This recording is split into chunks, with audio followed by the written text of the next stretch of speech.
de corriente.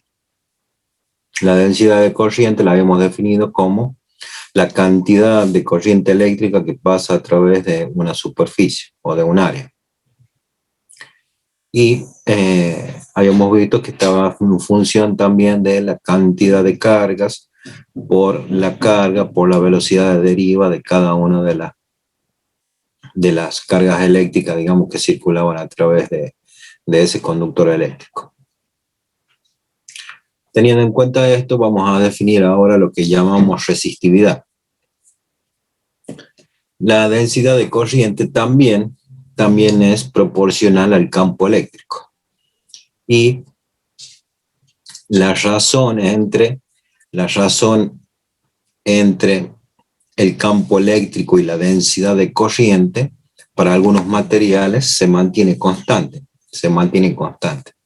Y esa relación entre el campo eléctrico y la densidad de carga de corriente, es lo que llamamos ρ y que lo definimos como resistividad. Eso nos da una idea, digamos, de la capacidad que tiene un material de poder conducir una corriente eléctrica. A mayor resistividad va a tener mayor dificultad para poder transportar una corriente eléctrica. Cuando tiene menor resistividad, va a ser más apto para conducir una corriente eléctrica.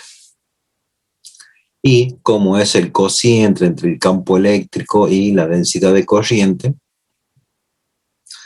pues las unidades de medida serán volt sobre metro dividido amper sobre metro cuadrado, que son las unidades de la densidad de corriente. Si simplificamos acá, nos va a quedar que la resistividad la vamos a medir en volt por metro sobre amper. Pero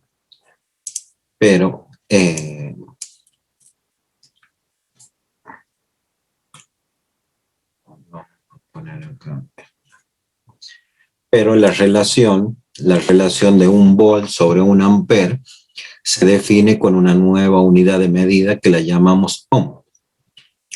Y la simbolizamos con la letra griega ohm también, que se llama así. Por eso se eligió, digamos, esa letra griega, y que la vamos a utilizar más adelante para representar otra magnitud física, y que también es una magnitud eléctrica. En definitiva, la resistividad de los materiales se mide en ohm por metro. La cantidad de resistividad que tienen por metro de longitud que tienen esos conductores eléctricos.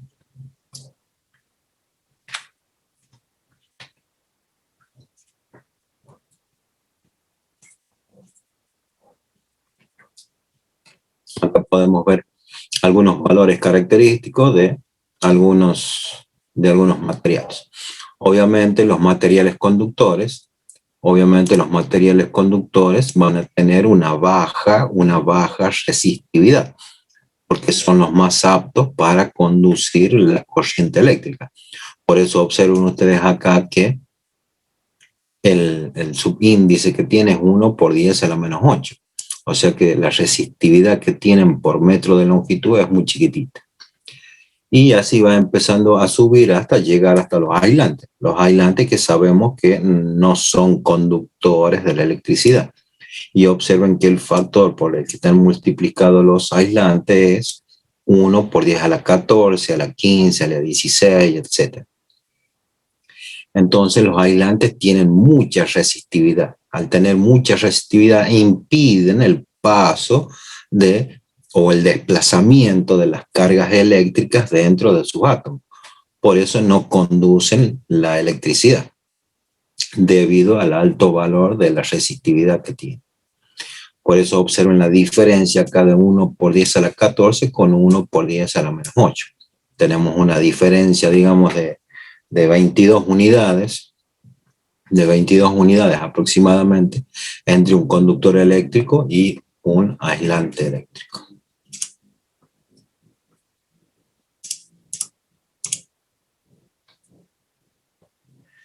También podemos decir que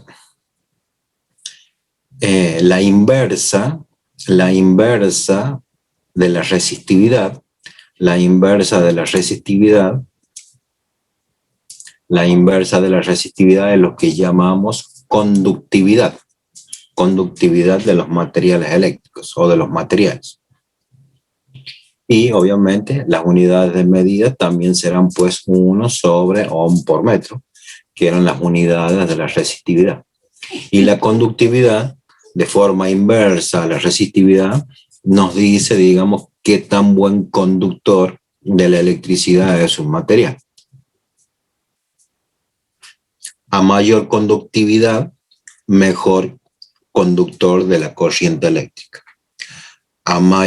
Inversamente a la resistividad, cuando tenía mayor resistividad, era menor conductor de la electricidad. Y también esto se da para la conductividad térmica. Esto también se utiliza o son análogos para la conductividad térmica.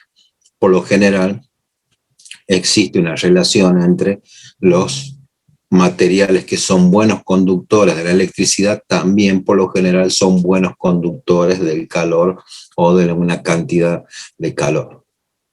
Se dice, cuando veamos calorimetría, vamos a ver que esos conductores tienen una buena conductividad térmica. Así como ahora definimos que los materiales conductores tienen una buena conductividad eléctrica, hay otros materiales que también tienen una buena conductividad térmica. Y por lo general, son los mismos materiales. Los materiales conductores tienen buena conductividad eléctrica y térmica. Y los aislantes, al revés, tienen mala conductividad térmica, eléctrica y mala conductividad térmica.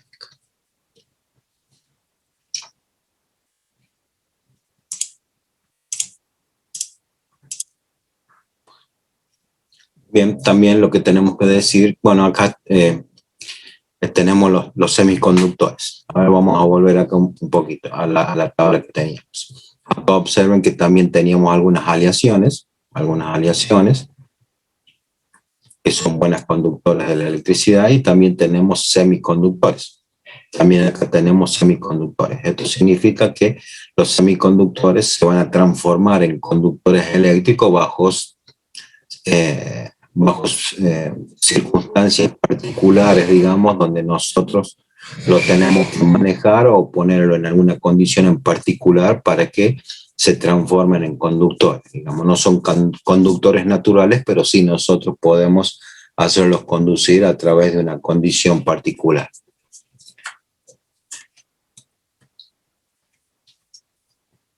Bueno, hasta lo que se trata de señalar, digamos, es... Ahora esperen un momentito.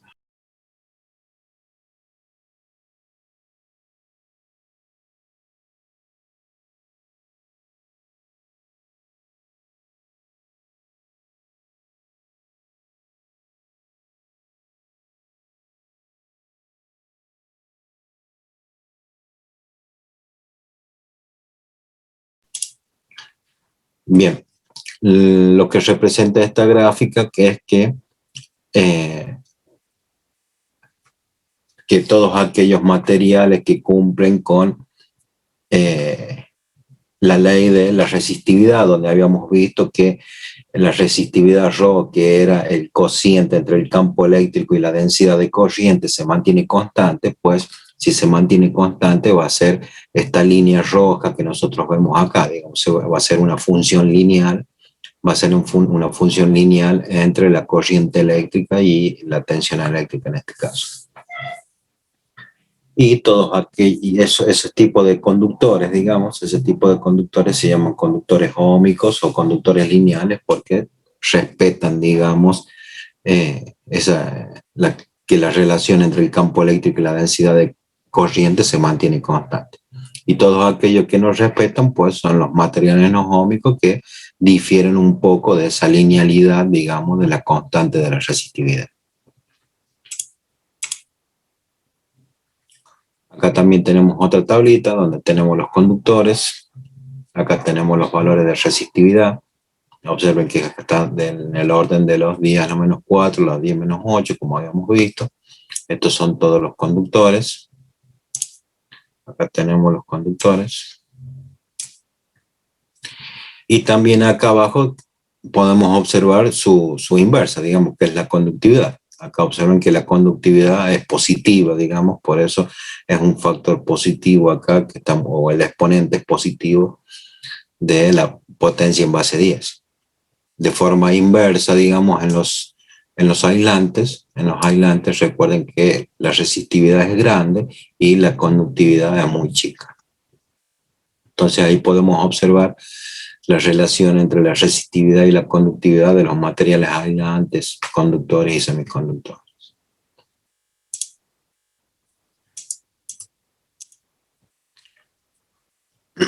Bien, pero la resistividad de los materiales o la resistividad de los conductores eléctricos es sensible a las variaciones de temperatura.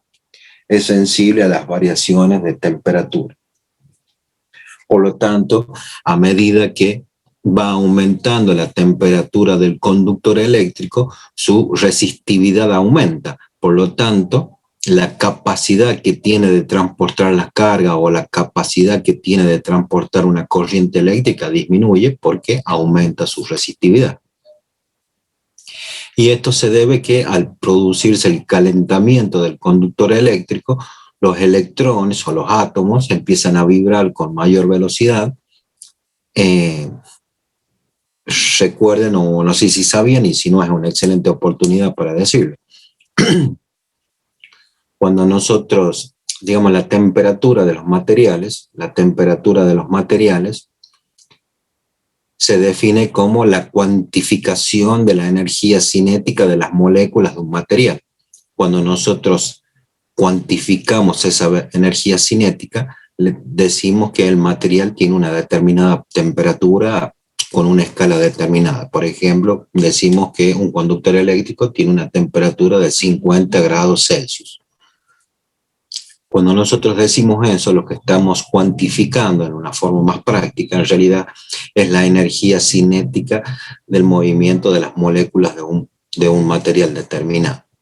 Cuando nosotros le aportamos una cantidad de calor a ese material, por ejemplo, cuando ponemos el agua a hervir para el mate, lo que estamos haciendo, aparte de transferirle calor, lo que estamos haciendo al líquido agua, lo que estamos haciendo es aumentar la energía cinética de esas moléculas de agua. Entonces, al aumentar la energía cinética de las moléculas de agua es que aumenta la temperatura de ese material. Esperen un momentito que tengo un inconveniente familiar. Ya vuelvo. Bien, les decía que entonces cuando a un cuerpo lo hacemos aumentar de temperatura, lo que estamos haciendo en realidad es aportarle energía a ese cuerpo. Y el aporte de esa energía se traduce en un aumento de la energía cinética de rotación de las moléculas. Por eso se produce el aumento de temperatura de los cuerpos. En ese incremento de la energía cinética de las moléculas, de la energía cinética de rotación de las moléculas, es que se produce la vibración, digamos, de esos átomos o de esas moléculas, lo que hace que el movimiento de los electrones sea más dificultoso, ya que se producen muchas colisiones entre los electrones libres de la última órbita de los conductores. Entonces, al producirse muchas colisiones, el flujo de corriente neta que puede haber dentro de ese conductor va disminuyendo. Por eso decimos que la resistividad depende de la temperatura. Cuanto tengamos una mayor temperatura, vamos a tener una mayor resistividad. Por lo tanto, si tenemos una mayor resistividad, vamos a tener una dificultad de transportar una intensidad de corriente mayor. Y la dependencia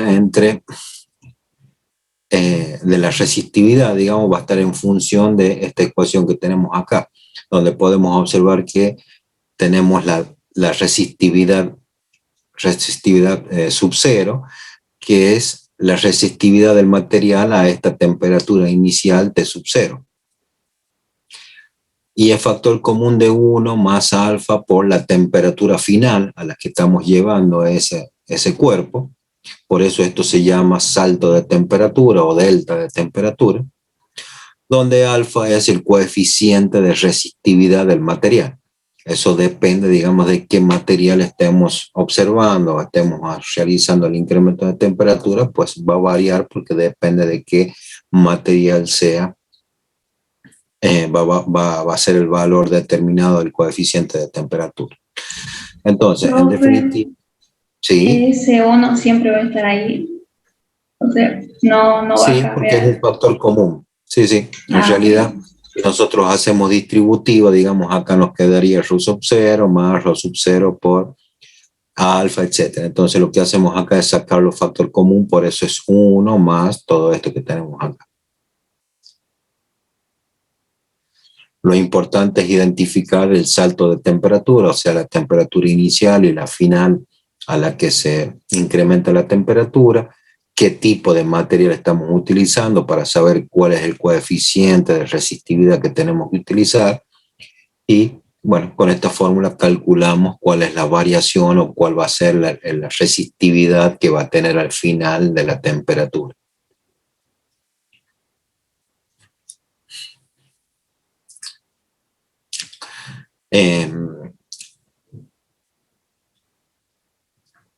Bueno, acá estaba lo de alfa, ¿no?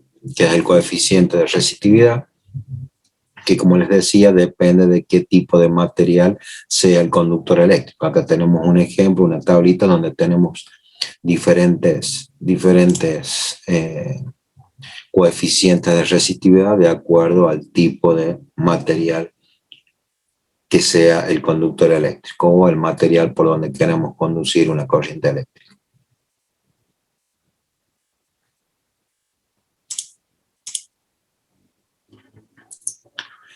También tenemos algunos materiales no metales, donde el coeficiente de resistividad, es negativo. ¿Qué quiere decir esto? Recuerden que recién veíamos que cuando aumentábamos la temperatura, aumentaba la resistividad. También hay algunos materiales donde el coeficiente de temperatura es negativo. ¿Qué quiere decir esto? Que cuando aumentamos la temperatura, disminuye el coeficiente de resistividad. Disminuye el coeficiente de resistividad. Y también tenemos algunos superconductores que se llaman superconductores, donde los valores de resistividad, digamos, los podemos manejar artificialmente o tienen un rango determinado, entre 0 y una temperatura crítica, digamos. El coeficiente de resistividad es 0 y a partir de esa temperatura empiezan a tomar un valor determinado y ya empiezan a incrementarse con el incremento de la temperatura. Esto nos lleva a tener algún tipo de aplicaciones particulares. Estos son los potenciómetros aquí ajustables, que son en realidad resistencias ajustables. Ya vamos a ver qué son las resistencias, pero por lo pronto vamos a decir que son dispositivos que impiden el paso de la corriente. Por lo tanto, podemos tener resistencia fija o resistencias variables. Una clásica aplicación de estos son los volúmenes de los equipos de música. El potenciómetro, digamos, que tenemos, o el botón para aumentar el volumen de los equipos de música, por lo general es una resistencia variable, donde nosotros a medida que lo movemos o lo giramos, vamos variando la resistencia de ese material. Por lo tanto, variamos la cantidad de corriente que puede circular a través de un conductor eléctrico.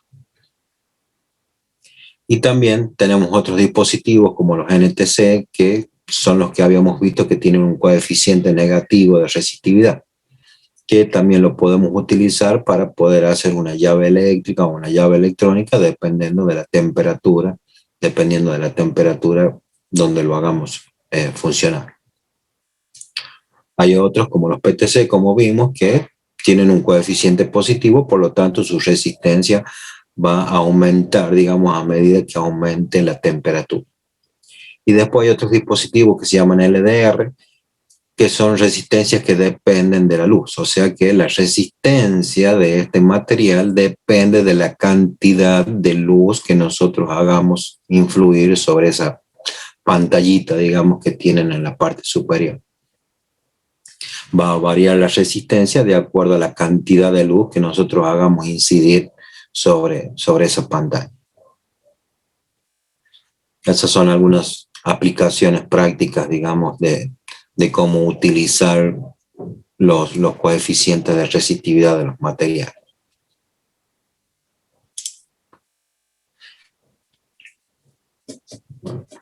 Esto también es lo mismo, nada más que acá tenemos una fotito, digamos, de cómo son comercialmente, cómo lo podemos encontrar en la casa de electrónica, en la casa de electricidad. Tienen esta forma así como si fuera un capacitor. También es como si fuera un capacitor, nada más que cumple otra función, digamos. Tiene la forma física de un capacitor de cerámico, como habíamos visto ya, pero tiene otra función, ¿no? Bien, vamos a ver ahora lo que conocemos como resistencia eléctrica. Ya habíamos visto anteriormente que la resistividad ρ se mantenía constante y era la relación que había entre el campo eléctrico y la densidad de corriente. Pero muchas veces nos pasa que no nos sirve, digamos, no nos sirve expresar una fórmula analítica o para hacer un cálculo analítico tener el campo eléctrico y la densidad de corriente. Es más fácil tener la resistividad en función de la diferencia de potencial o el potencial eléctrico, que nosotros ya lo conocíamos, y la corriente eléctrica, que también ya la habíamos definido. Y esto se debe a que son mucho más fácil de medir prácticamente en el laboratorio y diariamente. Es mucho más fácil tener un instrumento de medida con un voltímetro, medimos la diferencia de potencial o potencial eléctrico, y con un amperímetro una corriente eléctrica. Es más fácil tener en el laboratorio un voltímetro y un amperímetro que un medidor de campo eléctrico y un medidor de densidad de corriente. Entonces, lo que vamos a hacer pues es reemplazar el valor del campo eléctrico y de la densidad de corriente eléctrica por los valores que nosotros ya conocíamos. ¿Cuáles eran los valores que nosotros ya conocíamos? Pues sabíamos que la densidad de corriente era la cantidad de corriente que circulaba a través de una determinada superficie, y que la diferencia de potencial también la podíamos escribir como el producto del campo eléctrico por el área. Entonces, si nosotros despejamos de acá, podemos escribir lo siguiente, de la fórmula que ya conocíamos de acá, ¿no? De esta fórmula reemplazamos el valor del campo eléctrico en función del potencial y reemplazamos la fórmula de la densidad de corriente en función de la corriente eléctrica. Entonces nos va a quedar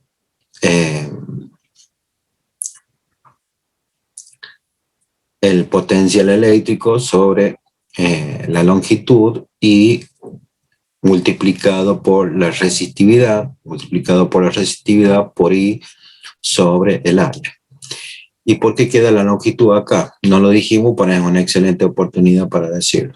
Estamos viendo el caso práctico para cuando tenemos un conductor cilíndrico, digamos, que tiene un área A y tiene una longitud L. Por lo tanto, el potencial eléctrico, si despejamos el potencial eléctrico, va a ser igual a la resistividad por la longitud dividido el área multiplicado por la corriente eléctrica. Pero nosotros ya hemos visto que si nosotros acá a esta corriente eléctrica la pasamos dividiendo, si a esta corriente eléctrica que tenemos acá la pasamos dividiendo,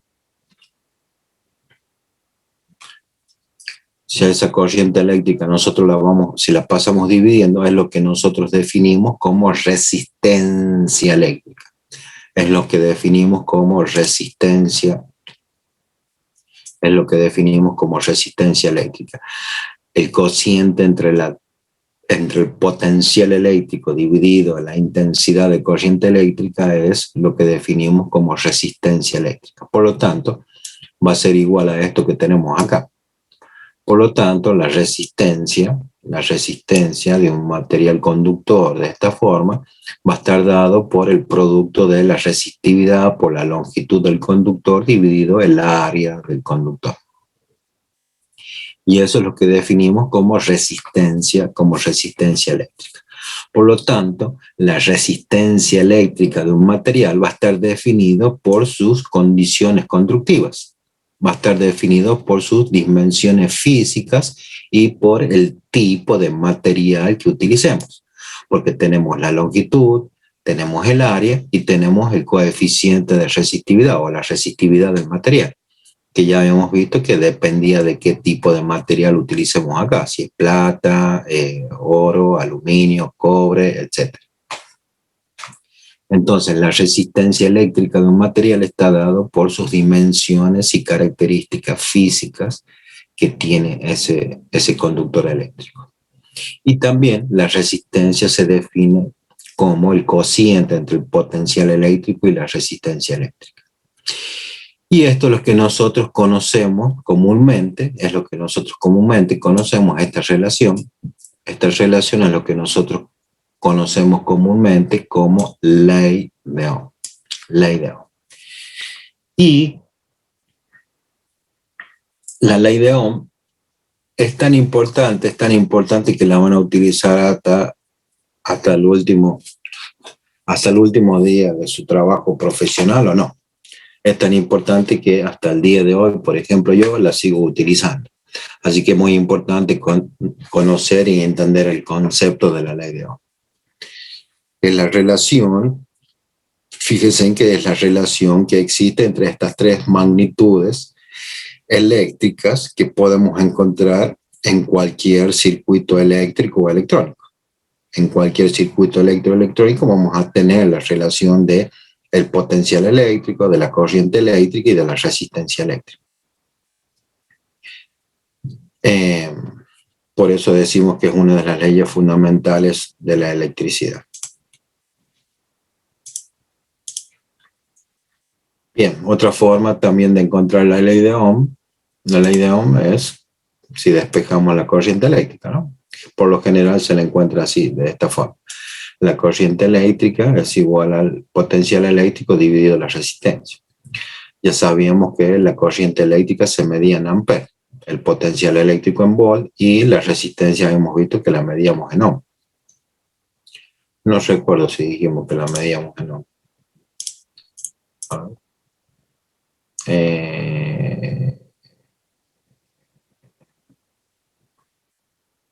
Sí, no está acá.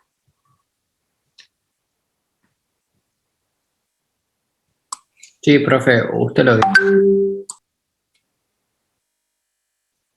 Sí, lo habíamos visto al coeficiente, a la resistividad, pero no está, me parece, aclarado acá de la resistencia. Pero bueno, es fácil sacarlo, observen cómo. A ver si podemos escribir acá. ¿Por qué? Porque la resistividad era ohm por metro, por los metros de la longitud del conductor dividido los metros cuadrados del área. Entonces estos metros cuadrados se van a simplificar con el producto de estos 2 metros. Entonces lo único que nos va a quedar acá va a ser el ohm. Por eso la unidad de medida de la resistencia eléctrica es el ohm. El ohmia. Y lo representamos con la letra griega ohm.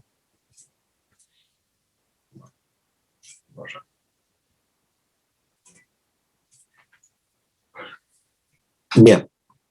Y también lo podemos encontrar simplemente expresando, digamos, las primeras letras que como se simbolizan las unidades de medida, ¿no? Del ampere, el volt y el ohm. Y acá y como les decía recién, estas son las típicas características que vamos a encontrar en un circuito de corriente continua. Y decimos circuito de corriente continua porque el potencial eléctrico se mantiene constante teóricamente por ahora. Este circuito eléctrico que tenemos acá, observen cómo está representado con la fuente de alimentación, que es la que me entrega el potencial eléctrico, la resistencia del circuito, que se simboliza de esa forma, ya lo vamos a ver más en detalle, y la corriente eléctrica que circula en ese circuito eléctrico. Esto es una representación simbólica de un circuito real como el que tenemos acá. Acá observen que tenemos una pila con su volne positivo y su volne negativo. La pila me entrega un determinado potencial eléctrico. Esta es una resistencia como se encuentra en la vida real, ya lo vamos a ver más en detalle, y también indicamos la circulación de la corriente eléctrica. Y tenemos acá este triángulo práctico, digamos, que siempre se utiliza, que es básicamente para recordar o rememorar cómo es la relación de cada una de las magnitudes que tenemos en la ley de Ohm. Observen que en este triángulo tenemos acá la intensidad de corriente eléctrica, el potencial eléctrico y la resistencia. ¿Y cómo hacemos acá? Pues si queremos encontrar cuál es el valor del potencial eléctrico, nos queda que es el producto de la corriente por la resistencia. Si queremos encontrar cuál es el valor de la corriente eléctrica, pues nos queda el cociente del potencial eléctrico dividido la resistencia. Y si queremos despejar cuál es el valor de la resistencia eléctrica, pues será el cociente entre el potencial eléctrico y la corriente eléctrica. Es una reglita práctica, digamos, como para recordar la relación que existe entre cada una de estas magnitudes eléctricas. También, como la resistencia depende de la resistividad, pues también la resistencia va a tener una variación con la temperatura. Por eso, observen que es la misma fórmula de la variación de la resistividad con respecto a la temperatura, solamente que acá tenemos pues cuál va a ser el valor de la resistencia total o final en función de la resistencia inicial, factor común de 1 más el coeficiente de resistividad, factor común de la temperatura final menos la temperatura inicial. Es la misma fórmula de la resistividad, solamente que está en función del valor de la resistencia eléctrica. Pero como nosotros ya sabemos que la resistencia está en función de la resistividad, por lo tanto también la resistencia va a variar con los saltos de temperatura.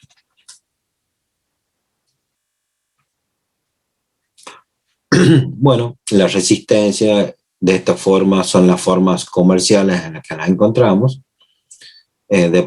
Pueden variar, digamos, su tamaño de acuerdo a la cantidad de potencia que pueden aguantar. Estos son algunos de los símbolos de la resistencia. Nosotros la dibujamos así, como si fueran dos conductores con un serrucho, digamos. También la podemos representar a través de un rectángulo. Esto es una resistencia variable. Digamos, este cursor, digamos, que tienes acá representa que podemos variarlo. También la flechita cruzada en el símbolo de la resistencia también significa que es una resistencia variable. Se pueden encontrar así como el de la figura que tenemos acá.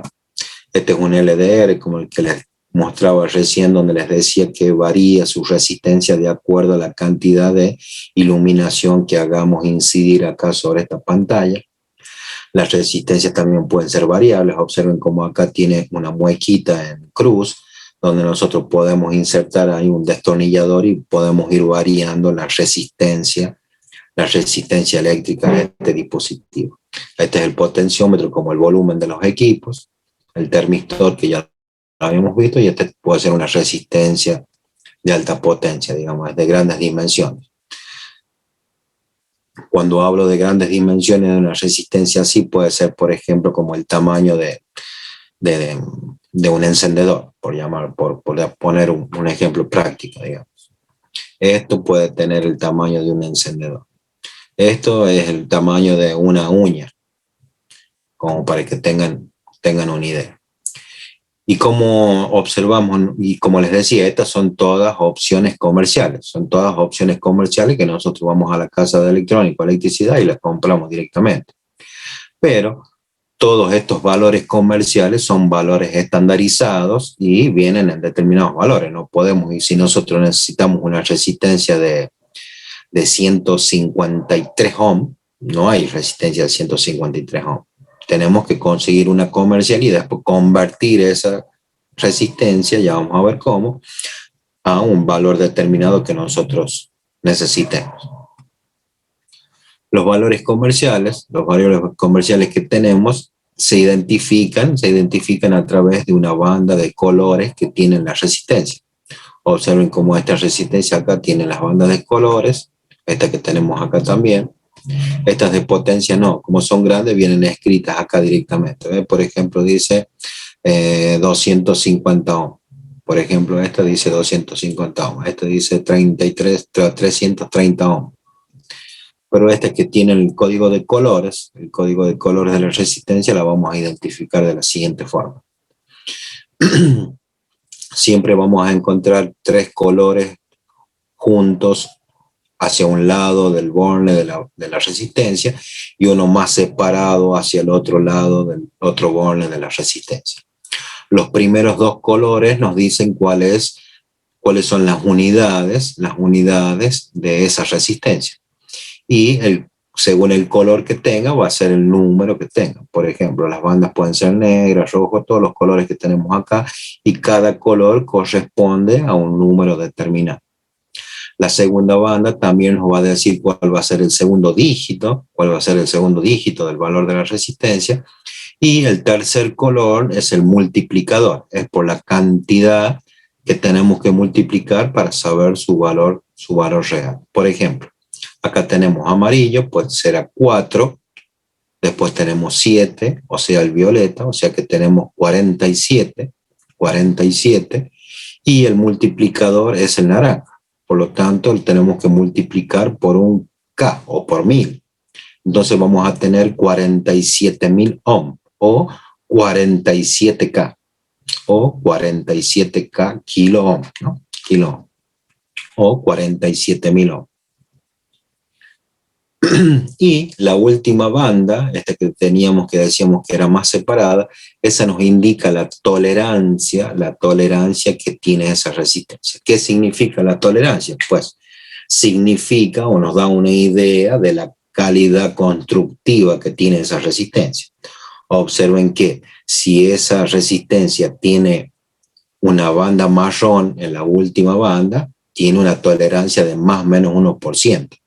Por lo tanto, si la resistencia es de 47.000 ohm y tiene una variación del 1%, pues quiere decir que el valor real que puede llegar a tener puede ser 47.000, 47 o 47.025, por poner un número. Es la tolerancia, digamos, el valor máximo y mínimo que puede variar con respecto a su valor que está indicado acá. Obviamente, esa tolerancia depende de la calidad constructiva que tenga esta resistencia. Imagínense que si no tiene banda, tiene una tolerancia del 20%, que es muchísimo. O sea que si tiene una tolerancia del 20%, va a ser 47.010, puede ser, con 47.005.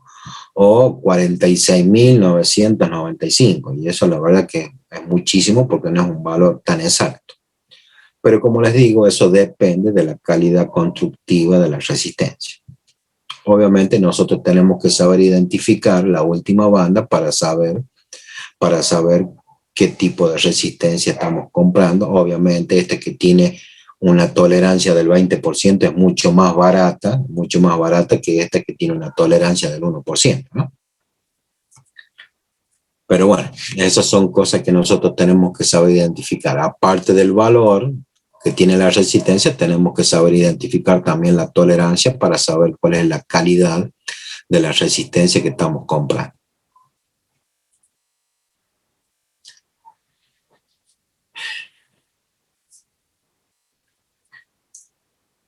Bueno, esto es algo parecido como cuando teníamos la resistividad, digamos, también tenemos materiales que obedecen correctamente la ley de Ohm, por lo tanto la variación de la resistencia con respecto a la tensión y a la corriente va a ser una recta, digamos, y va a tener una pendiente de 1 sobre R, que va a ser lineal con respecto a la variación de la tensión y la corriente. Esto es ideal, ¿no? Esto es ideal, pero en la realidad no se da por la forma constructiva que tienen las resistencias, que tienen pérdidas, etc.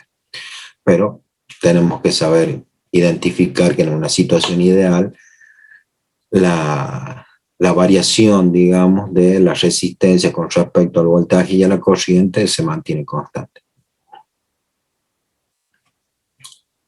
Bien.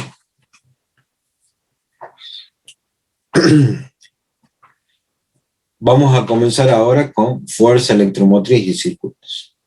Así como habíamos dicho anteriormente, observen que acá tenemos un circuito típico que también lo podemos representar con esta figurita. ¿Qué tenemos acá? Pues tenemos los elementos que me entregan el potencial eléctrico. Por ejemplo, un par de pilas alcalinas como la del control remoto. Por ejemplo, tenemos un interruptor eléctrico, que esto lo podemos abrir o cerrar para que los electrones puedan fluir. Tenemos dos lamparitas que con estas lamparitas estaríamos representando, o al revés. Las lámparas se representan como si fueran una resistencia eléctrica en un circuito cuando se dibuja. Y también tenemos, observen, los conductores eléctricos. También tenemos los conductores eléctricos que van uniendo cada uno de estos elementos que tenemos en nuestro circuito. Y esto es importante hacerlo resaltar. ¿Por qué? Porque tenemos que saber, o ya lo vamos a ver más adelante, de forma más clara, pero nosotros de alguna u otra forma ya lo habíamos visto de forma implícita, que para que se produzca la circulación de cargas eléctricas en un circuito, ese circuito tiene que estar cerrado, ¿no? Tiene que estar cerrado. ¿Qué quiere decir que esté cerrado? Pues que desde el borne positivo, desde acá, desde el borne positivo que me está entregando el potencial eléctrico, por lo tanto que me va a dar las cargas eléctricas que se mueven, para que se muevan estas cargas eléctricas desde el potencial eléctrico, tiene que haber un conductor eléctrico por el donde circulen. También acá van a pasar por las resistencias de la lamparita, van a venir por acá las cargas eléctricas, así sucesivamente. Van a pasar acá por el cobre, digamos, de la llave eléctrica que tenemos acá, y luego se van a depositar acá en la parte negativa de la fuente de alimentación. En definitiva, para que se produzca el movimiento de las cargas eléctricas, para que exista una corriente eléctrica, el circuito tiene que estar cerrado.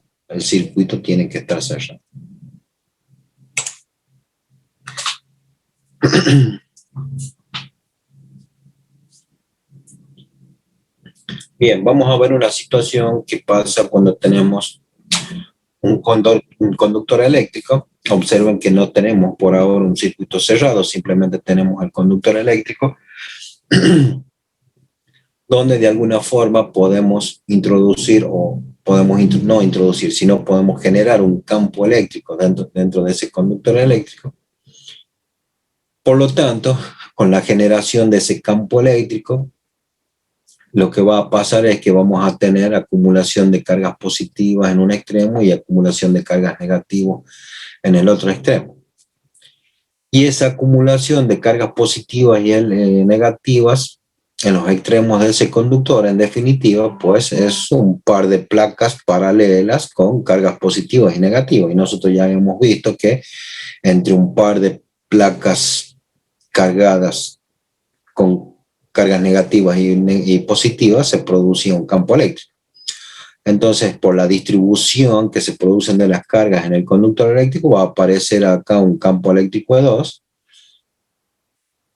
primero de forma pequeña, digamos, mientras se produce la distribución de cargas, y cuando llega a la distribución de cargas total, la magnitud del campo eléctrico ese que se produce va a ser igual al campo eléctrico que ha producido esta distribución.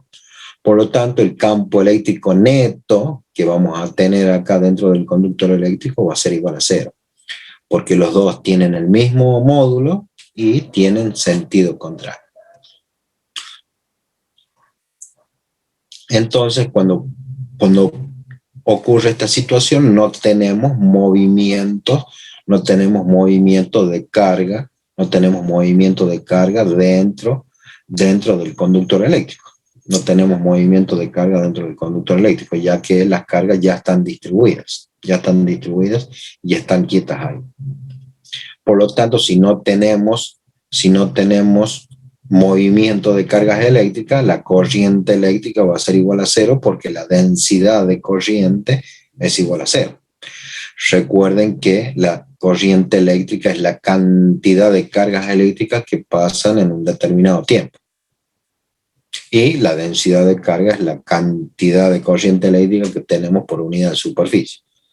Como no tenemos cargas en movimiento, pues la corriente y la densidad de corriente es igual a 0. Bien.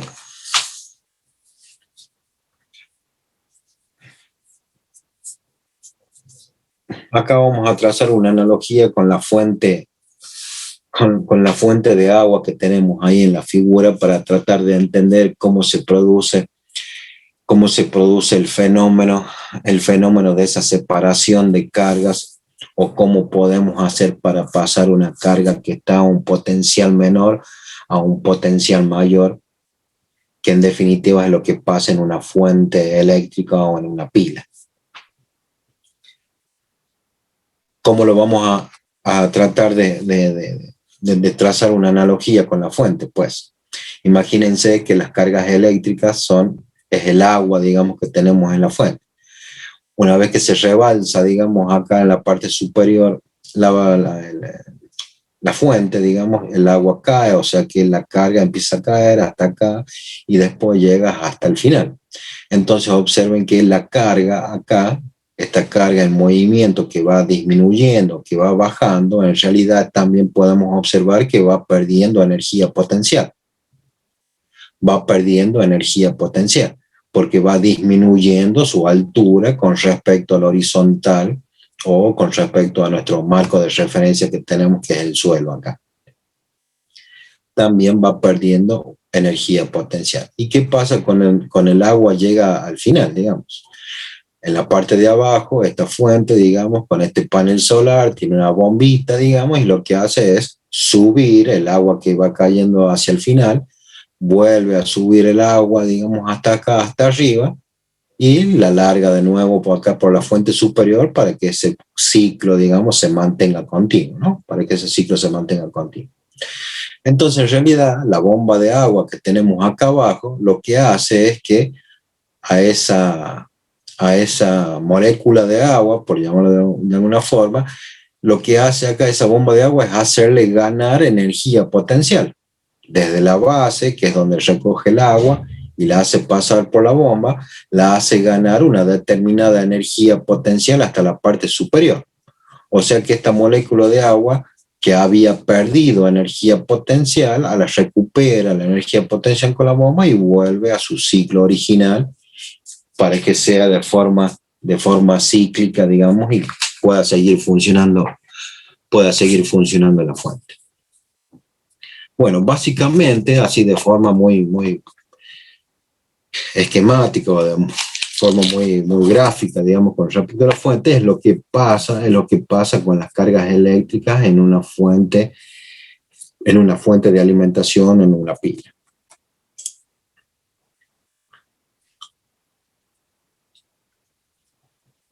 Observen acá los distintos tipos de fuentes de alimentación que tenemos, como las pilas que conocemos, ¿no? De distintos tamaños. Si han observado, las pilas del control remoto tienen 1,5 volts. Esa sería la diferencia de potencial, o el potencial eléctrico que ahora le vamos a llamar fuerza electromotriz, es la tensión o es la capacidad que tiene la pila de entregarnos una determinada tensión.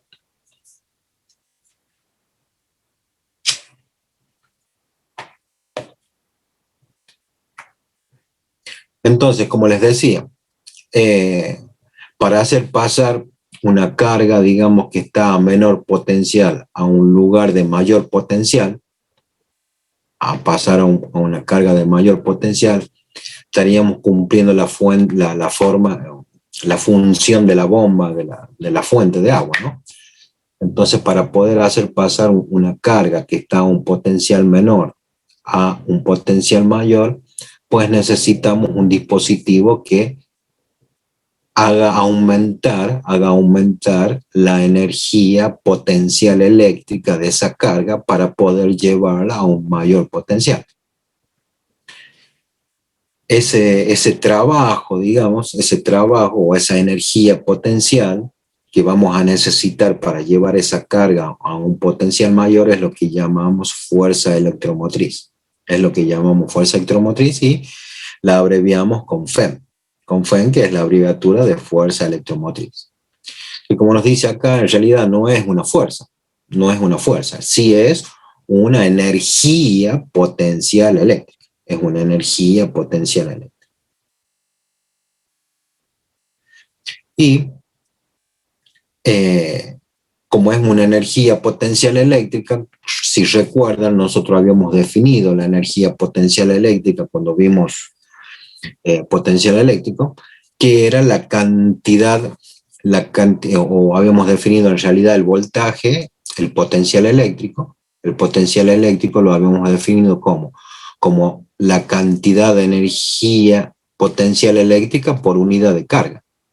La cantidad de energía potencial eléctrica que la expresamos en Joule por carga eléctrica que queríamos mover, que la simbolizamos con el Coulomb.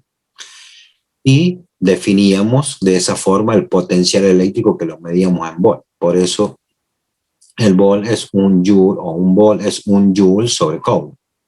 Y la fuerza electromotriz también la vamos a simbolizar con la unidad de medida volt. Por eso muchas veces nosotros decimos o nombramos de forma similar al potencial eléctrico, al voltaje, a la tensión eléctrica o a la fuerza electromotriz. Porque en definitiva son todas unidades que nos entregan un potencial eléctrico, en realidad son todas magnitudes físicas eléctricas que nos entregan un potencial eléctrico y que se miden en volts. Todas ellas se miden en volts. Solamente que tenemos que saber identificar cada una de ellas, que es lo que vamos a hacer ahora. Por eso esta FEM electromotriz la vamos a simbolizar acá con la letra E manuscrita, como si fuera una letra E mayúscula cursiva, digamos.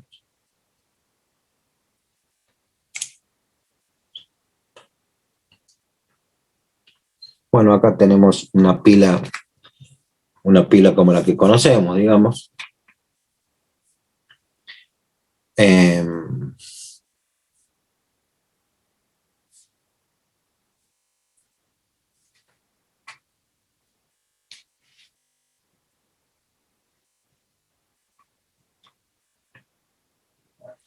Bien, una fuente ideal de fuerza electromotriz mantiene la diferencia de potencial constante entre sus terminales.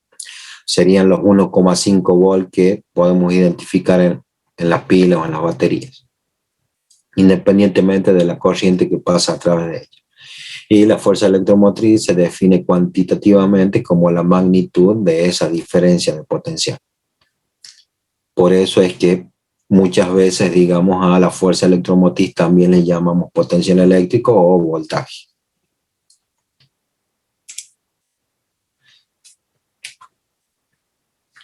Bien, veamos ahora analíticamente qué es lo que pasa. ¿Qué es lo que pasa? ¿Qué es lo que pasa dentro de la fuente o dentro de la fuente de potencial eléctrico? Esto, digamos, es como si tuviéramos acá la fuente de agua que habíamos visto.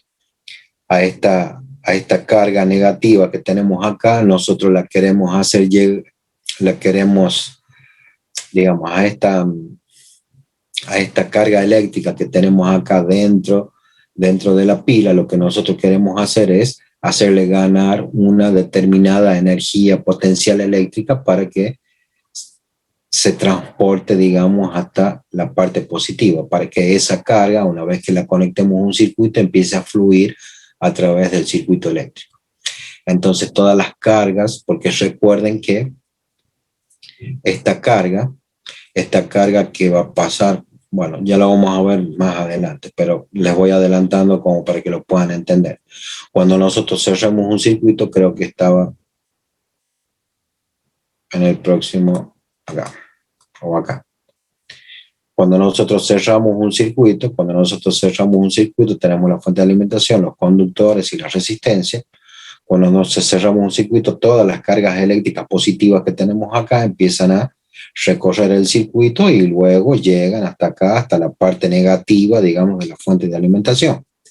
Por lo tanto, todas estas cargas negativas que llegan a la parte negativa de la fuente de alimentación, tengo que hacerles ganar una energía potencial eléctrica para pasarlas acá de nuevo a la placa positiva para que puedan seguir su recorrido. Entonces, en definitiva, eso es lo que queremos hacer con lo que tenemos acá.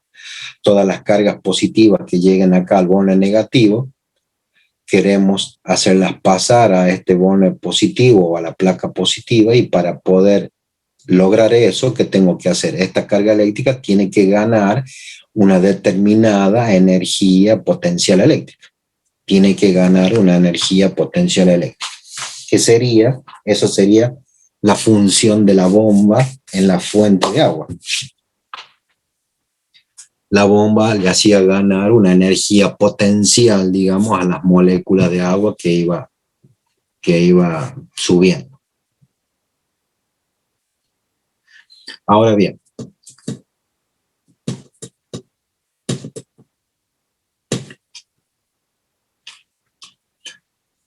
¿cómo vamos a hacer subir esto? Pues, como nosotros tenemos acá una carga positiva y una carga negativa, nosotros acá vamos a tener un campo eléctrico en este sentido, de sentido positivo a negativo.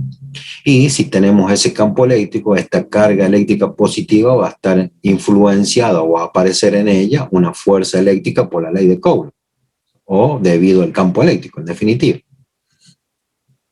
Va a aparecer sobre esa carga una fuerza eléctrica. Entonces, ¿qué es lo que tenemos? Esa carga, digamos, para poder hacerla ganar energía potencial eléctrica, vamos a utilizar otra fuerza, o existe otra fuerza, digamos, que es una fuerza no electrostática. ¿Qué significa que sea una fuerza no electrostática? Que es una fuerza que no depende del campo eléctrico que se produce acá por la separación de estas cargas. Es otro tipo de fuerza. Entonces, para poder hacer lograr que esta carga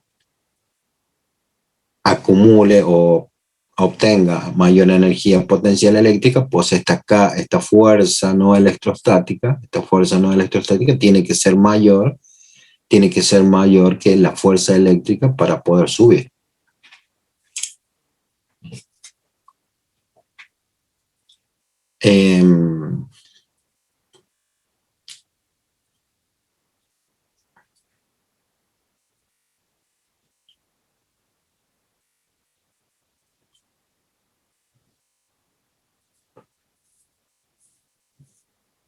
Bien, la fuerza no electrostática realiza una cantidad positiva de trabajo sobre esa carga, ¿no? Porque recuerden que vamos aumentando la energía potencial eléctrica, por lo tanto el trabajo que realizamos es positivo.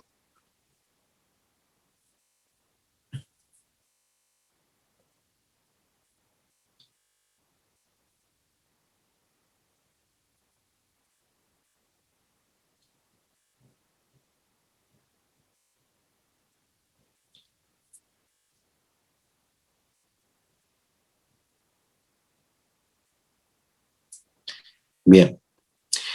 Por lo tanto, como este desplazamiento se da, como dijimos, desde acá, desde el punto B hasta el punto A, desde el punto B hasta el punto A, por lo tanto, la energía potencial que va a ganar esta carga va a estar dada por el producto de la carga Q por la diferencia de potencial que tenemos entre los puntos A y B, porque es todo el camino que recorre la carga. Es todo el camino que recorre la carga. Entonces la energía potencial eléctrica que gana la carga Q va a estar dada por el producto de Q por la diferencia de potencial B sub a B, donde B sub a B es la diferencia de potencial entre el punto A y el punto B, siendo A positivo con respecto a B. Bien.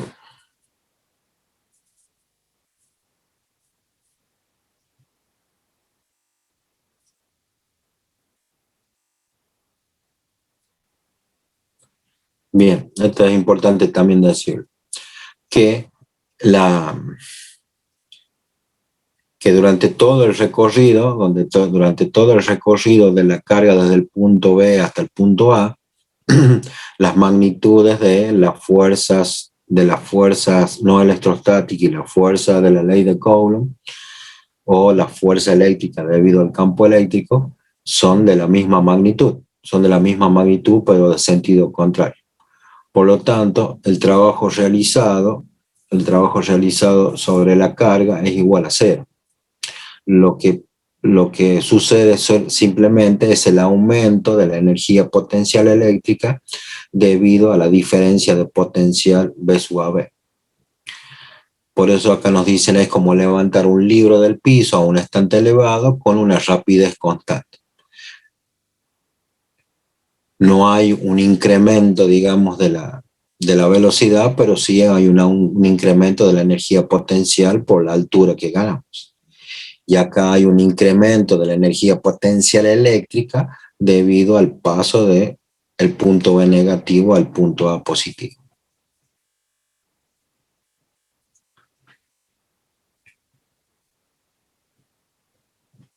Y esa diferencia de potencial que tenemos entre los puntos A y B es lo que llamamos la fuerza electromotriz. Por eso ponemos acá que la diferencia de potencial entre el punto A y B es igual a la FEM. A la FEM, que recuerden que la simbolizábamos, digamos, con la letra E mayúscula cursiva. Por lo tanto, también la FEM la medimos en volts.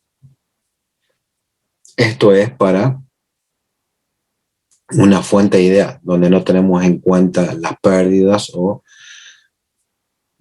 la resistividad interna que tiene esa fuente de alimentación, que es lo que vamos a ver más adelante.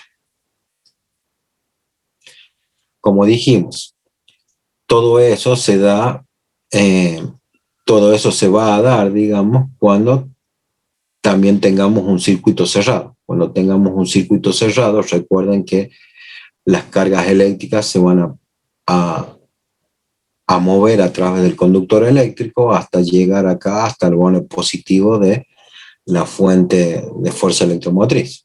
Y desde acá va a ganar esa energía potencial eléctrica para poder continuar el recorrido de las cargas. Entonces nosotros ya sabíamos por la ley de Ohm, que cuando tenemos un circuito cerrado, donde tenemos una fuente electromotriz y tenemos la circulación de una corriente eléctrica, y también sabíamos que los conductores eléctricos tenían una determinada resistencia, pues también podemos decir que la fuerza electromotriz, que en definitiva es igual a la diferencia de potencial entre los bornes positivo y negativo, también es igual por la ley de Ohm, también es igual al valor de la corriente eléctrica que circula por el conductor multiplicado por la resistencia que tiene ese conductor. Y esto se llama fuente ideal, ¿por qué? Porque en realidad estamos suponiendo, digamos, que no tenemos ningún elemento resistivo mayor, que la resistencia que estamos teniendo en cuenta es simplemente la resistencia del conductor.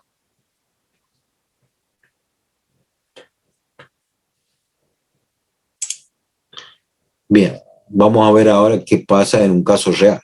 En un caso real. Acá observen que también esto es que como la batería de los autos, digamos, la batería de los autos, y acá tenemos la resistencia, que serían, por ejemplo, las luces del auto, las representamos a través de una resistencia. Y tenemos los conductores eléctricos que unen la batería o la fuente de fuerza electromotriz y la carga. Pero observen que si a este esquemita, digamos, práctico, también lo podemos representar simbólicamente con lo que tenemos acá. Este sería la batería, acá tendríamos los bornes A y B, digamos, el borne positivo y negativo. Esta sería la resistencia que representa las lámparas y los conductores eléctricos para cerrar el circuito. Cuando cerramos el circuito, vamos a tener la circulación de cargas, por lo tanto vamos a tener una corriente eléctrica a través del conductor. Pero en la vida real, debido a las características constructivas y los materiales que se utilizan para poder formar una batería, la misma batería tiene una resistencia interna debido a los elementos que utilizamos para construirlo, ¿no? Todas las placas, estas, por ejemplo, de zinc o de níquel o de plomo, que venían antiguamente las baterías de plomo, hoy en día ya vienen con materiales de aleación, de níquel, etc. Debido a esa resistencia de esos materiales, pues también tenemos una resistencia intrínseca dentro de la batería.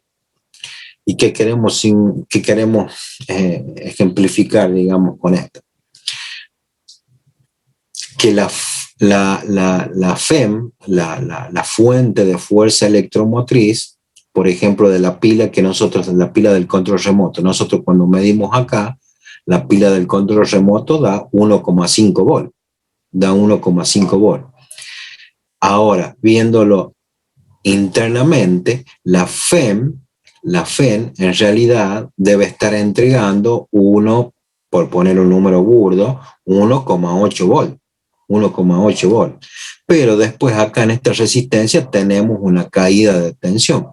Tenemos una caída de tensión por la ley de Ohm.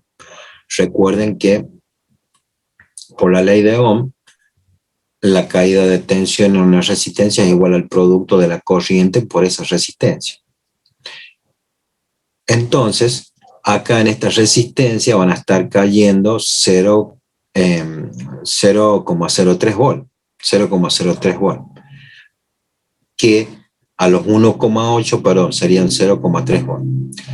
A los 1,8 que estamos generando acá como energía potencial eléctrica, le restamos los 0,3 volt que caen en la resistencia interna debido a los materiales, pues eso nos da los 1,5 volt que nosotros tenemos disponibles en la parte exterior de nuestra pila, digamos. Y eso se representa, digamos, como la caída de tensión, pues, en la resistencia interna que tienen todas las baterías.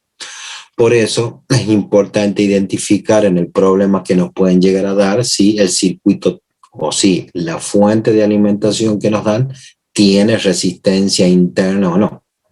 Por lo general se simboliza de esta forma en el mismo recuadro, en la misma rectángulo de líneas punteadas, se representa como RI la resistencia interna de esa fuente de alimentación.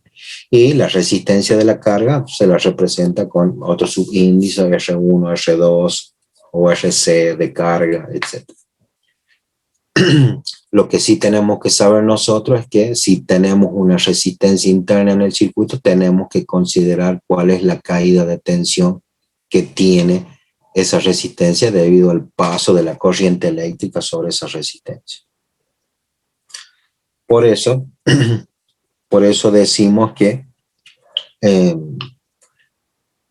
la diferencia de potencial, que serían los 1,5 volt que nosotros observamos en la pila, es igual al valor de la FEM, de la fuerza electromotriz, menos el valor de la caída de tensión en la resistencia, menos el valor de la caída de tensión en la resistencia interna de la batería.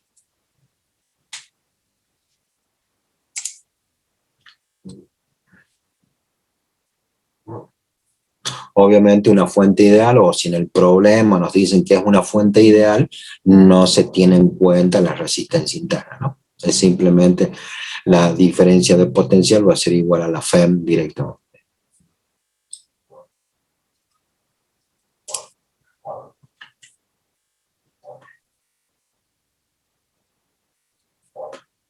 Bueno, acá tenemos lo mismo, solamente que hemos despejado, digamos, hemos despejado para poder calcular cuál es la corriente eléctrica que circula en un circuito que tiene una resistencia interna y una resistencia externa, ¿no?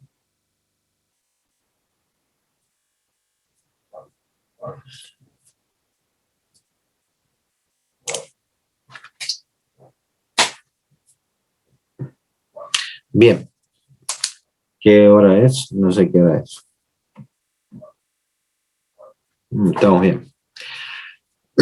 Bien, antes que empecemos a analizar circuitos eléctricos de corriente continua, vamos a tratar de identificar algunos símbolos que vamos a utilizar para construir o para representar o para dibujar circuitos eléctricos. Como ya lo veníamos haciendo recién de forma práctica o de forma visual, digamos, ahora cuando nosotros dibujamos un circuito eléctrico tenemos que saber reconocer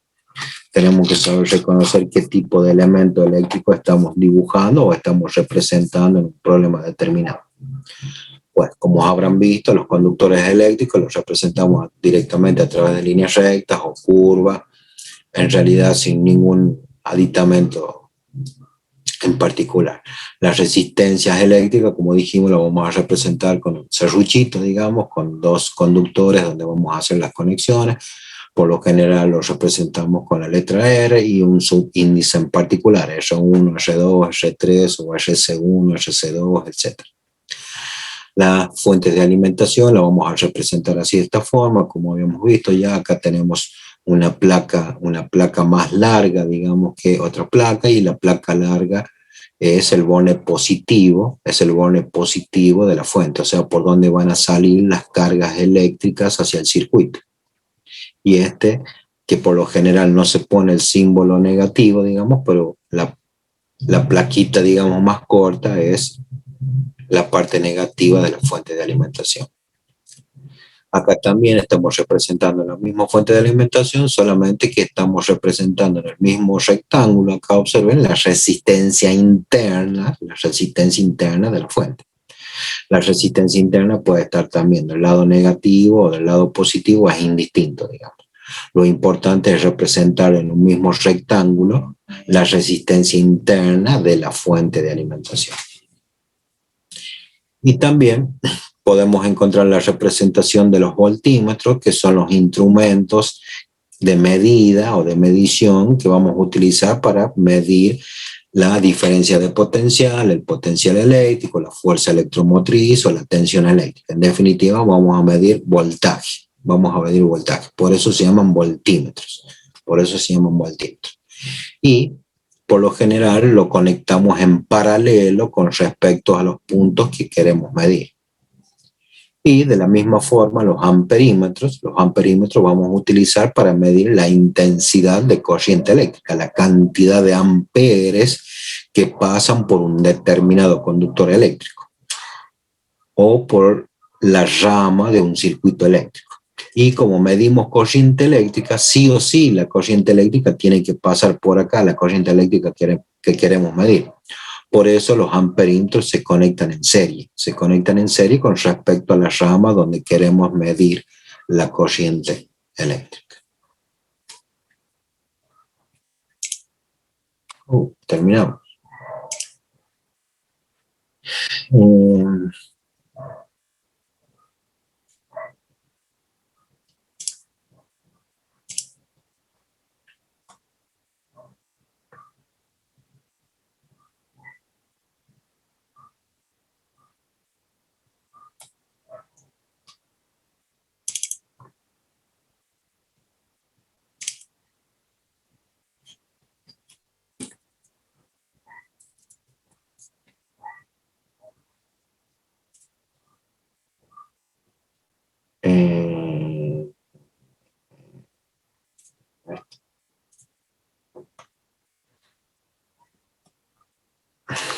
Bien.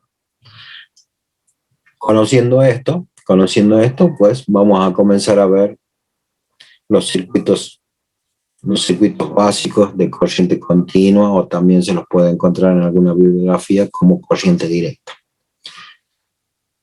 Le decimos corriente continua porque la tensión eléctrica se mantiene, o el potencial eléctrico se mantiene a un mismo nivel durante el tiempo, ¿no?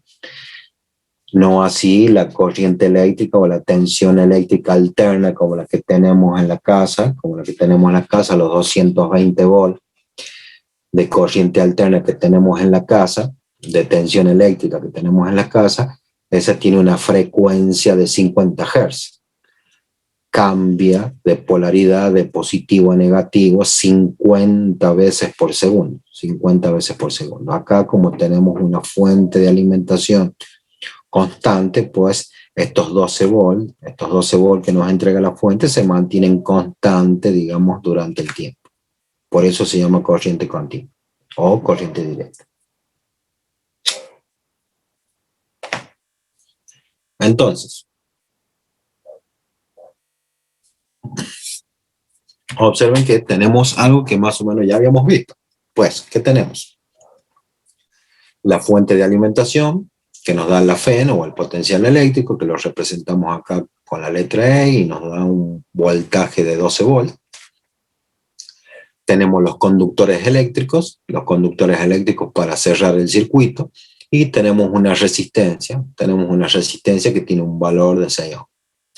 Y como el circuito está cerrado, tenemos la circulación de una determinada corriente eléctrica a través del circuito, que la simbolizamos con la letra I. Y lo que podríamos hacer nosotros es recordar la ley de Ohm. Nosotros ya hemos visto que la ley de Ohm es igual, la corriente eléctrica es igual al cociente del potencial eléctrico dividido la resistencia, o del voltaje dividido la resistencia, o de la FEM dividido la resistencia. Por lo tanto, aplicando la ley de Ohm en un circuito de corriente continua, nosotros podríamos calcular el valor de la corriente eléctrica, porque tenemos como dato el voltaje y tenemos como dato la resistencia. Por lo tanto, podemos calcular fácilmente el valor de la corriente eléctrica. Pues, ponen 12 volts divididos 4 ohms. No sé por qué pasó que cambió a 4 ohms. Eran 6 ohms primero. Bueno, le pusimos 4 ohms, después nos arrepentimos. Le pusimos 12 volts dividido 4 ohms, y pues el valor de la corriente eléctrica que va a circular por este circuito de corriente continua, pues será una intensidad de corriente de 3 amperes. Acá podemos ver de forma gráfica cómo se aplica la ley de Ohm y cómo se relacionan las magnitudes eléctricas de un circuito de corriente continua a través de la ley de Ohm.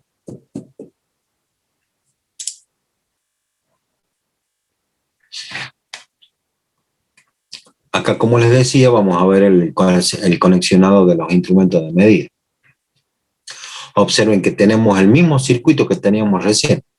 Tenemos la fuente de alimentación, solamente que estamos teniendo en cuenta acá la resistencia interna de la fuente de alimentación. Por eso todo está bajo el mismo rectángulo. Y esta fuente de alimentación tiene los conductores eléctricos y tiene la resistencia de 4 ohms que teníamos recién. Y por lo tanto, como es un circuito cerrado, pues vamos a tener la circulación de una determinada corriente eléctrica ahí. Y lo que queremos observar acá es cómo se conectan los instrumentos de medida. Habíamos dicho que los amperímetros se conectan en serie. Por eso observen que acá hemos cortado el cable, por llamarlo de alguna forma, y lo conectamos primero a un bone del amperímetro, y el otro bone del amperímetro conectamos el otro cable que hemos cortado para que el circuito se mantenga cerrado. Por eso decimos que el amperímetro se conecta en serie para que la corriente que circula por acá pase por el instrumento de medida y mida la corriente que está circulando. En cambio, el voltímetro mide diferencias de potencial. Por lo tanto, lo puedo conectar en paralelo, y medir acá, por ejemplo, cuál es la caída de tensión que se produce acá en la resistencia. cuál es la caída de tensión que se produce en la resistencia. Por eso lo conectamos en paralelo. Queremos saber cuál es la diferencia de potencial que existe entre el punto A' y B'. Y como ya dijimos, pero lo repetimos nuevamente, pues el voltímetro va a medir potencial eléctrico, o sea, voltios. Voltios, y el amperímetro, corriente eléctrica, amperes. O su escala de medida va a estar en amperes, y la escala de medida del voltímetro va a estar pues en voltios. En voltios o en volts. Veamos este ejercicio que teníamos acá. Tenemos la fuente de alimentación, tenemos la resistencia interna. Observen que está acá representado en el mismo rectángulo la resistencia, por lo tanto es la resistencia interna acá de la fuente de alimentación, y también tenemos la resistencia de 4 ohms que ya teníamos anteriormente. Entonces nosotros sabemos que podemos relacionar todas estas magnitudes eléctricas a través de la ley de Ohm, a través de la ley de Ohm. Por lo tanto, como tenemos como dato la fuente de alimentación y tenemos como dato las resistencias que componen este circuito, podemos calcular con la ley de Ohm el valor de la corriente eléctrica que circula. Por lo tanto, el voltaje va a estar dado por el valor de la FEM, que son los 12 volts, dividido la sumatoria de las resistencias que componen el circuito. Dividido la sumatoria de las resistencias que componen este circuito. Y acá la sumamos porque las resistencias están en serie. Ya lo vamos a ver más en detalle más adelante cuando veamos circuitos serie y paralelo de resistencia. Pero con esto lo podemos ir adelantando que cuando dos resistencias están conectadas en serie, se suman. ¿Y qué significa que estén conectadas en serie? Observen que esta resistencia está a continuación de esta que tenemos acá. Esta resistencia está a continuación de esta. Por lo tanto, si nosotros tenemos en cuenta el valor de la resistencia, como acá va a aumentar la resistencia, antes teníamos solamente los 4 ohms, ahora tenemos los 4 ohms más los 2 ohms de la resistencia interna. Por lo tanto, como acá el denominador va a aumentar, pues el valor de la corriente eléctrica que va a circular por el circuito es de 2 amperes. Y eso se condice, digamos, cuando vimos la definición de resistencia eléctrica. Recuerden que la resistencia eléctrica es un elemento que se opone al paso de la corriente. Se opone al paso de la corriente. O sea que cuando más resistencia tengamos, mayor oposición al paso de la corriente. Por lo tanto, el valor de la corriente eléctrica va a disminuir cuando más resistencia tengamos. Bien. Bien, veamos ahora el mismo circuito. Observen que es el mismo circuito, pero vamos a ver qué pasa con la tensión eléctrica. Vamos a ver qué pasa con la tensión eléctrica. Observen el circuito. Es el mismo circuito, tenemos la fuente de alimentación, tenemos la resistencia interna de la fuente, está sobre el mismo rectángulo acá. Teníamos la resistencia de 4 ohms, que era la resistencia externa, digamos, del circuito, y teníamos acá los conductores eléctricos para cerrar el circuito. Observen que es el mismo circuito, solamente que está dibujado de otra forma más práctica para poder ver las caídas de tensión. Y observen acá qué es lo que pasa. Nosotros sabemos que la fuente de alimentación tiene un borne positivo y un borne negativo. En el borne positivo la diferencia de potencial son los 12 volts que me entrega la fuente. Pero en el borne negativo, la diferencia de potencial es cero. El potencial es igual a cero. El potencial eléctrico acá en el borne positivo es 12 volts. Por eso, la diferencia de potencial entre el borne positivo y negativo también es 12 volts. Pero en definitiva, el potencial eléctrico en el borne negativo es igual a cero. Desde acá hasta acá, observen que es cuando ganamos la energía potencial eléctrica de la carga positiva. Acá es donde se produce el aumento de la energía potencial eléctrica para pasar a la placa positiva, la carga eléctrica. Entonces, observen que la tensión se mantiene constante acá, pero cuando llega a la resistencia, recuerden que la resistencia se opone al paso de la corriente. Por lo tanto, si se opone al paso de la corriente, va a producir una caída de tensión. Va a producir una caída de tensión. Por eso observen que acá el voltaje, el potencial eléctrico disminuye. Disminuye acá hasta 8. Disminuye hasta acá hasta 8. Luego se mantiene constante porque simplemente tenemos un conductor eléctrico que está uniendo las dos resistencias. Se mantiene constante acá en 8 volts hasta llegar a la próxima resistencia. Y en la próxima resistencia se opone también al paso de la corriente, y esa oposición al paso de la corriente lo que produce es una caída de tensión. Es una caída de tensión. Y como es la última resistencia del circuito, va a caer hasta los 0 volts. Va a caer hasta los 0 volts. ¿Por qué?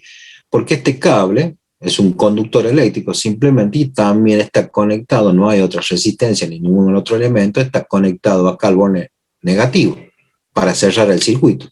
Y ese borne negativo de la fuente ya habíamos visto que está a un potencial de 0 volts.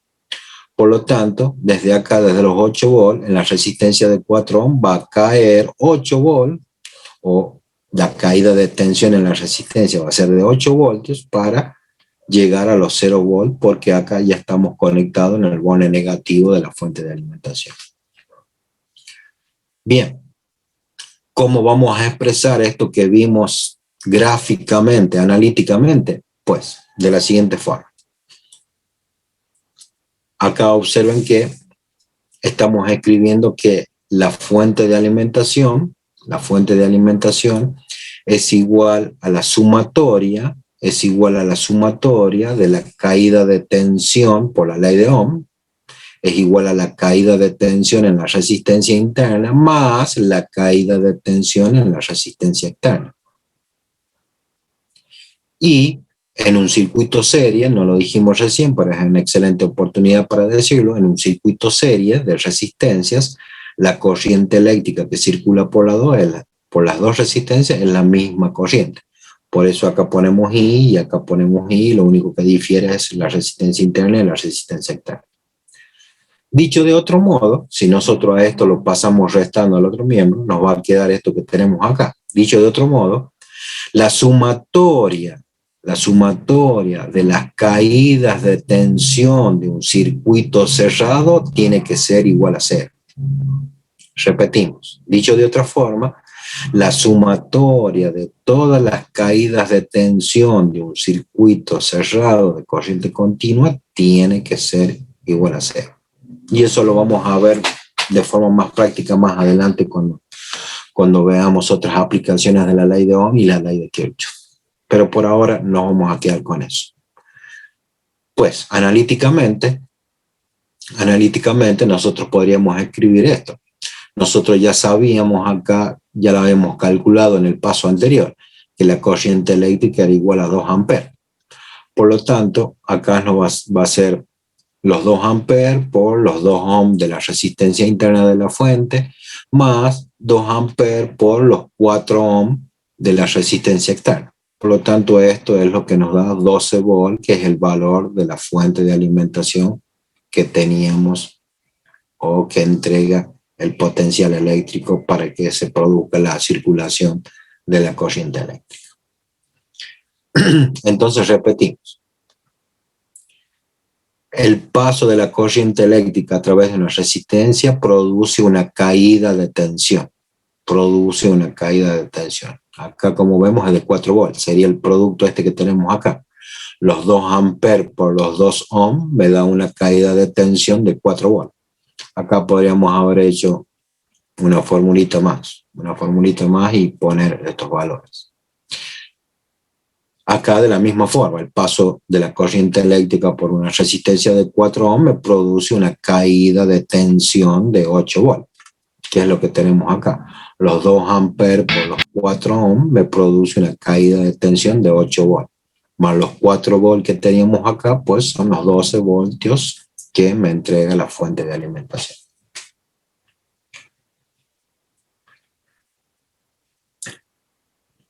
Bien.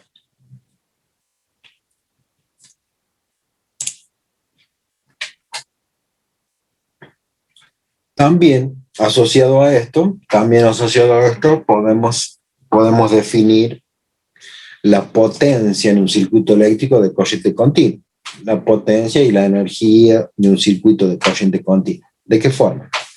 Pues nosotros ya sabíamos cuando cuando vimos potencial eléctrico, que lo definíamos como la cantidad de energía potencial eléctrica por unidad de carga. La cantidad de energía potencial eléctrica por unidad de carga. Por lo tanto, podíamos escribir que la energía potencial eléctrica es el producto del potencial eléctrico por la carga.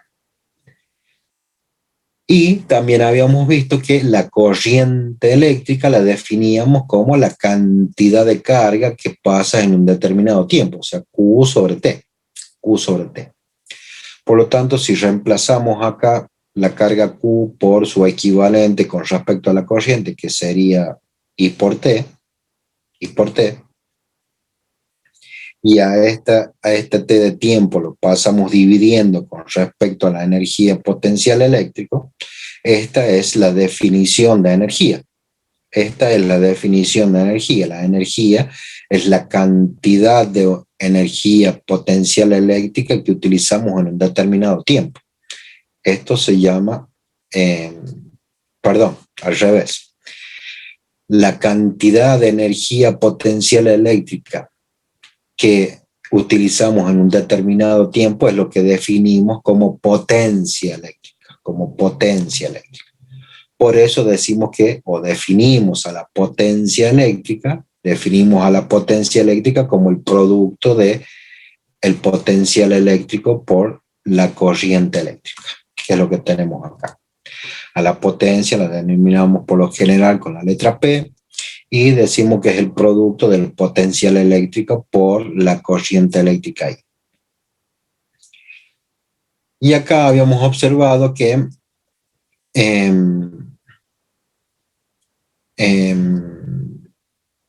como es potencial eléctrico por corriente eléctrica, también dimensionalmente sería un joule sobre coulomb.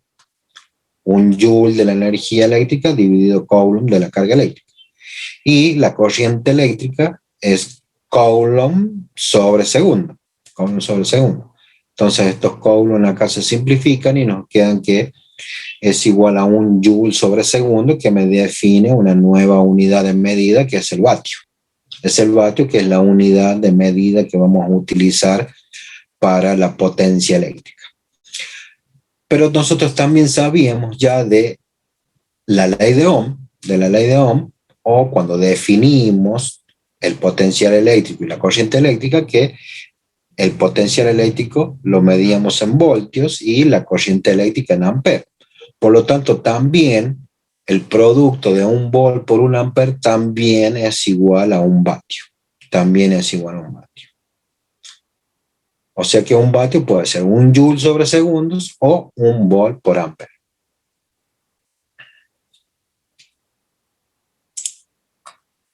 De la misma forma que habíamos hecho con la ley de Ohm, acá también tenemos un triángulo práctico, digamos, para recordar la relación entre la potencia, la corriente eléctrica y el potencial eléctrico o tensión eléctrica.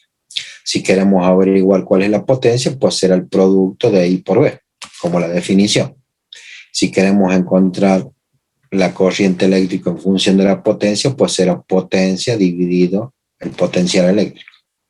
Si queremos encontrar el potencial eléctrico, pues será el cociente entre la potencia eléctrica y dividido la corriente eléctrica.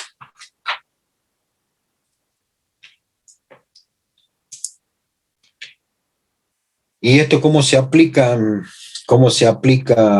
para cuando tenemos un circuito con una resistencia como el que teníamos recién?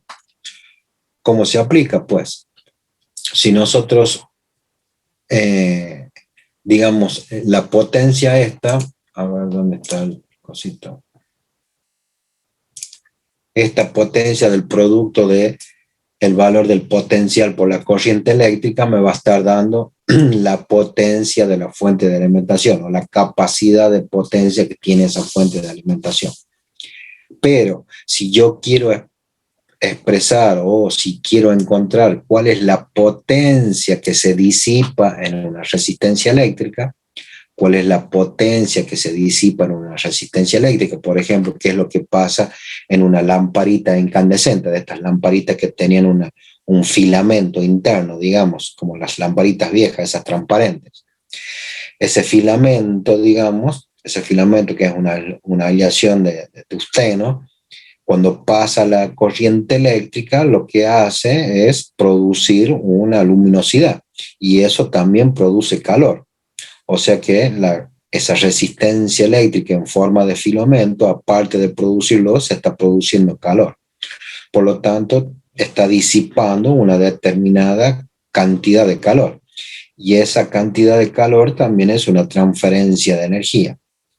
¿Qué quiere decir esto? Que parte de la energía eléctrica que nosotros desarrollamos en la fuente de alimentación se convierte en la resistencia o en el filamento de la lámpara, se convierte en luz y parte de esa energía también se convierte en energía calórica.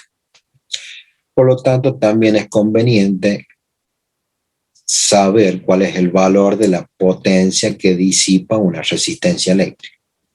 Y para eso, a la fórmula de potencia la vamos a poner en función de la resistencia con la ayuda de las relaciones que nosotros ya conocíamos de la ley de Ohm. Observen que potencia es tensión por corriente eléctrica, pero nosotros sabíamos que la corriente eléctrica por la ley de Ohm es el cociente del potencial dividido en la resistencia.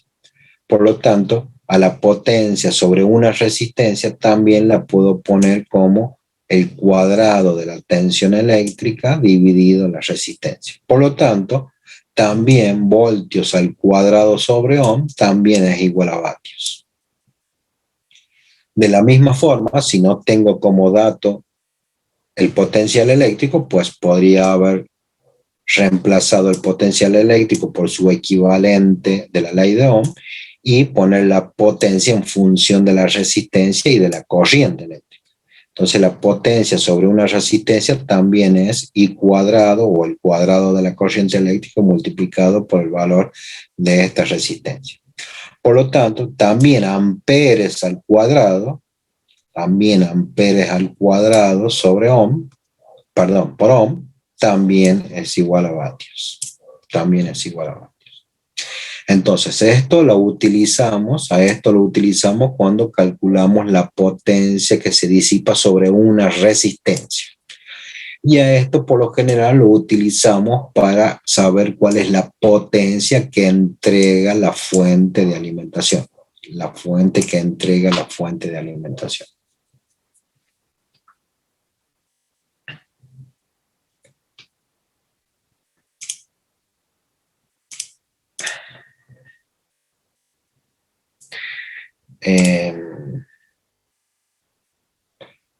Bien, esto es también un poco traducir, digamos, lo que ya conocíamos teniendo en cuenta este circuito y teniendo en cuenta la resistencia interna. Nosotros ya sabíamos que el valor del potencial en realidad estaba en función del valor de la fuente, el valor de la fuente de la FEM, el valor de la FEM menos la caída de tensión en la resistencia interna de la batería. Y multiplicado por la corriente eléctrica acá de la potencia. Por lo tanto, la potencia de la fuente de alimentación también se puede expresar como el producto de la FEM por la corriente eléctrica menos la potencia que disipa la resistencia interna de la batería.